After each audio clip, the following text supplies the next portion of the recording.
What is up, guys? G-Bricks here, back with week 14 of building the separatist dreadnought in Lego. Now, I just want to say sorry for last week's segment being delayed. I did go on holiday. I thought I would be able to upload, but I didn't. So, without further ado, let's get right into the haul. So, I do have two parcels off of Bricklink. One is really heavy for the dreadnought, and the other one isn't as much. Now, my mum did already open this kind of. But just for the sake of opening a parcel, I am going to open it from the other side too. So the seller did kindly include a list of everything that I got, so this should pretty much all be right. Now, these are all used parts anyway, but I got a ton of dark bluish grey in just a load of different parts and such.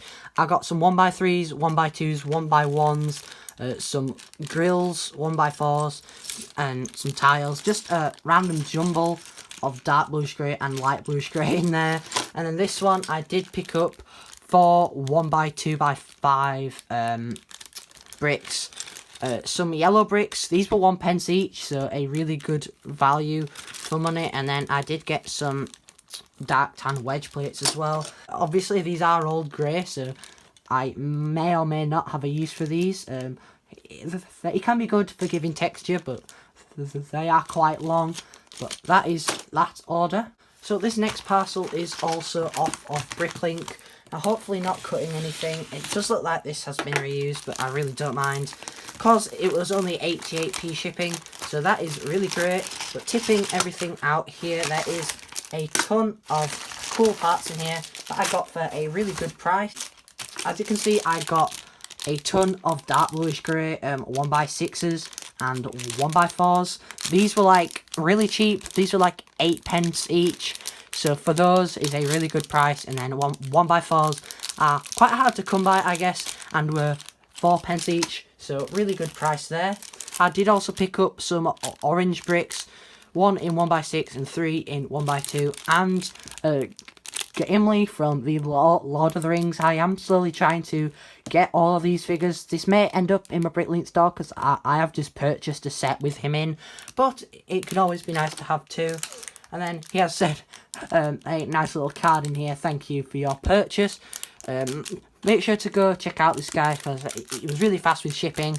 And I did also pick up 3 1x6x5 trans clear panels. So obviously all of this will be going towards the dreadnought, mainly the dark bluish grey, not so much these here and the yellow and dark tan.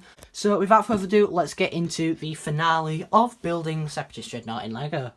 So moving on into this week's segment, I am hopefully going to be finishing off this area. I do have my kind of 7-up with me, so hopefully I should get this finished. As you can see, my Bricklink order did come in, as I just showed. But this should just finish everything off. Probably not the elevator. I'll just do that off camera. But for now, I'm going to hopefully be working on finishing off these doors and such. As I'm going to put a second one here, I think. And then just patch up this top bit and such. There.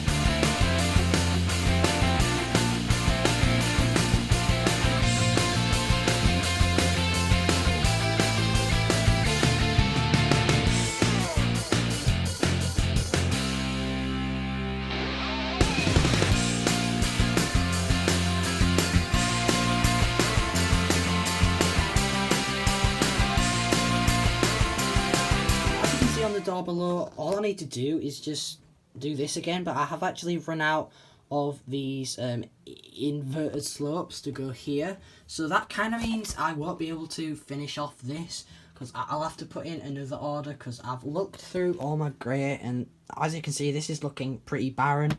So embarrassingly, just as I finished filming, I did just find two, so just completely scratch what I just said. I did also put another layer of there on. I am planning on just sloping this off using some of these because I think it'll just make it look a little more pleasing than just a flat edge, because it's kind of what I've done here and it's kind of annoying me. Now, this wasn't really seen in the movie, but I just really liked how it looked with the 3 doors and then this like platform area. I mean, obviously that will be tiled. The bricks over there just don't seem to want to connect. From the back, obviously, there's a lot that needs to be done. But for now, I am just going to continue with this design here, and I might just make it black in the background there. So for these bottom two, I am just going to block it off with some light grey. But as you can see, this top thing really turned out well. I didn't expect it to turn out this good. It was just kind of be a side thing first, but I think it kind of adds character to that top section.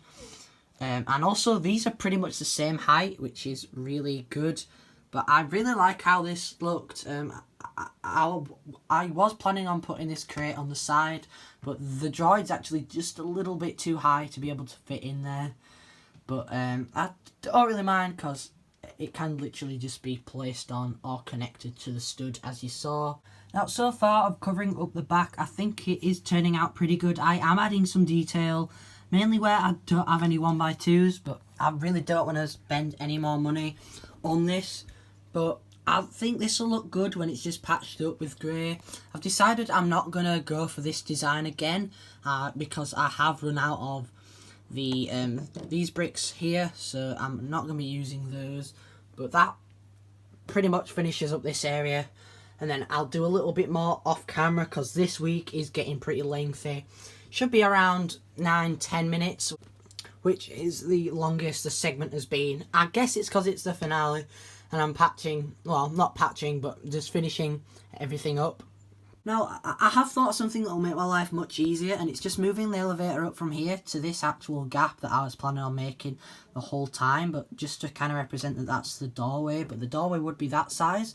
So I'm just going to move this up, I think, to there and just put some dark grey bricks. I know it will kind of look a bit boring, but I'll make some sort of separatist pattern. I did get this area all finished up, as well as putting in this rail too, which I think looks pretty good. It's really unstable. I've got a lot of pushing some plates down to do, but then that's pretty much this room done as well. And then obviously this elevator and that bit there. So as you can see, I did get it moved. I don't really like how this is played, but it all is very reflective. It does kind of look like a work in progress still, but there's really nothing I can do for this. I've just put in two shorter panels. Well, it's actually like the train motors, because they were the biggest things in dark bluish grey that I had. It's kind of why this moved a little bit. There's batteries in here to kind of keep this all stable, but I kind of like the roof, how I managed to make that look really nice.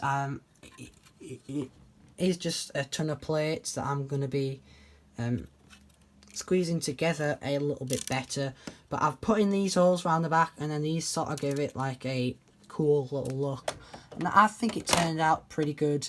There is a little bit of stuff to do, however, but obviously the droids and such will be in there. So now I have done that, that pretty much just wraps it up for this week's segment, and pretty much the whole building series. Obviously I will put out the finale video when everything, well, the other finale video, like the finished product, I guess, when it is all complete. So it should be out next week or maybe the week after, depending. But then I will get started on the very next mock. So I hope you all enjoyed this week's segment. I'm so glad that I managed to move everything up, especially the elevator, and patch up pretty much all the back. I'm just waiting on a couple pieces of grey to come in. I did have to order off my friend over on Instagram. So then that's pretty much the dreadnought finished. I just need to get a couple other figures. I need to get 2 more Anakins and another Obi-Wan from episode 3 to make all 5 that I will need for the mock. So make sure to please like, subscribe, and I'll see you all in the next one. Take care, guys.